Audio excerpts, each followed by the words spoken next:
నమస్కారం అండి అందరికి. ఇవేంటో తెలుసా అండి? వీటి పేరు తెలిస్తే మీరు కామెంట్ చేయండి. వీటి పేరు సరస్వతి ఆకండి.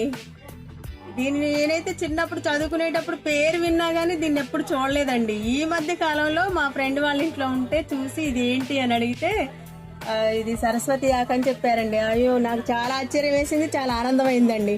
ఇక అడిగానండి, మా నైబర్స్ అనమాట, వాళ్ళు అడిగితే నాకు కొమ్మివరా నేను కూడా పెంచుకుంటా అంటే ఇచ్చారండి. నాకు ఇస్తే తీసుకొచ్చి మా దొడ్లో వేసానండి. వేస్తే అసలు చక్కగా వచ్చిందండి. దీనివల్ల కూడా చాలా ఉపయోగాలు ఉన్నాయండి. అందుకోసమనే దీన్ని చాలా శ్రద్ధగా పెంచుకుంటున్నాం మేము. దీని ఉపయోగాలు చెప్పమంటారా? ఇదిగోండి, ఆ కొమ్మ ఒక్కటి ఇచ్చారు వాళ్ళు, అది తెచ్చి ఒక దగ్గర పెడితే, ఇది ఒక దగ్గర లేదండి, మా క్యాంపస్ ఎంత ఉందో అంతవరకు పాకేస్తూనే ఉందండి. ఎంత దూరమైనా వెళ్ళిపోతుందండి. అసలు ఈ వర్షాకాలం అయితే ఇంకా తీసి పడేయాల్సి వస్తుందండి. చెత్తలాగా మనం నడిచే దారిలోకి కూడా వచ్చేస్తుందండి.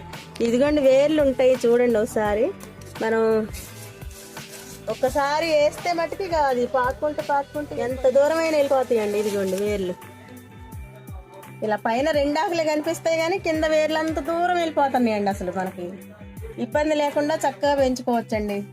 దీనికోసం కష్టపడక్కర్లేదు. ఒక కొమ్మ తీసుకెళ్లి వేరుతో వేసారనుకోండి, వాటికి అదే పెరుగుకుంటూ వెళ్ళిపోతుందండి. విసుగు వచ్చి అంత పెరుగుతుందండి ఇది. నమస్కారం అండి. ఈ ఆకుల్లో చాలా మనం తింటే చాలా ఉపయోగాలు ఉన్నాయండి మనకి.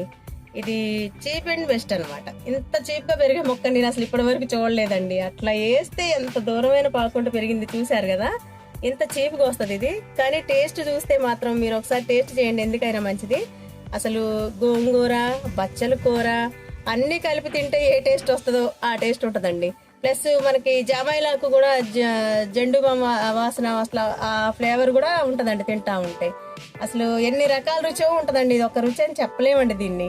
అందుకోసం ఒకసారి టేస్ట్ చేయండి. ప్లస్ దీనికి ఎందుకు పెట్టారు ఈ పేరు కానీ సరస్వతి ఆకు అని. ఇది తింటే కూడానండి పిల్లలకి బుద్ధిమాంద్యం ఉన్న వాళ్ళకి మంచిగా అవుతుందటండి. దీని గురించి తెలుసుకున్న తర్వాత నాకు ఎంత జాగ్రత్తగా ఇంట్లో వేసుకోవాలనిపించిందండి. మా మనవాళ్ళకి కూడా మేము రోజు ఒక ఆకు తినిపిస్తున్నామండి. పొద్దున్నే చక్కగా తింటున్నారు, మంచి షార్ప్గా ఉంటున్నారండి పిల్లలు. తర్వాత ఇంకా ఇది కాక తెలివి కోసం అయితే ఇది తినాలండి. తర్వాత మనకి మోకాళ్ళ నొప్పులు, ఒళ్ళు నొప్పులు ఉన్నా కూడా ఈ సరస్వతి ఆకు తింటే తగ్గిపోద్దండి. అందుకోసం ఇది మనం మార్కెట్కి వెళ్ళి కొని తెచ్చుకునేది కాదు, ఇంట్లో చక్కగా చీప్గా పెంచుకోవచ్చండి. చాలా సులువుగా పెంచుకోవచ్చు. ఎన్నో రకాల ఉపయోగాలు ఉన్నాయండి. నాకు తెలిసినవి అయితే కొన్ని, అవి మీకు చెప్తున్నా, మీతో పంచుకుంటున్నా. ఎలా తినాలంటే చక్కగా ఇట్లా డైరెక్ట్ గా తెప్పుకొని కడిగి చక్కగా నోట్లో వేసుకొని తినేయొచ్చండి డైరెక్ట్ గా. లేదు అంటే వీటిని చక్కగా మనం కట్ చేసి పప్పులో వేసుకొని వండుకొని ఆకుకూర పప్పులాగా తినొచ్చండి. చాలా ఆరోగ్యం అండి. తర్వాత మామూలుగా మనం గోంగూర పచ్చడి, బచ్చల కూర పచ్చడి ఎలా చేస్తామో, ఆకులు కట్ చేసి కొంచెం ఫ్రై చేసి మనం చట్నీ ఎలా చేసుకుంటామో అలా కూడా చేసి వాడుకోవచ్చండి. అట్లా కూడా థ్యాంక్ యూ అండి అందరికి.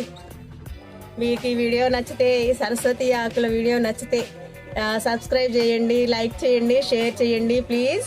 Thank you.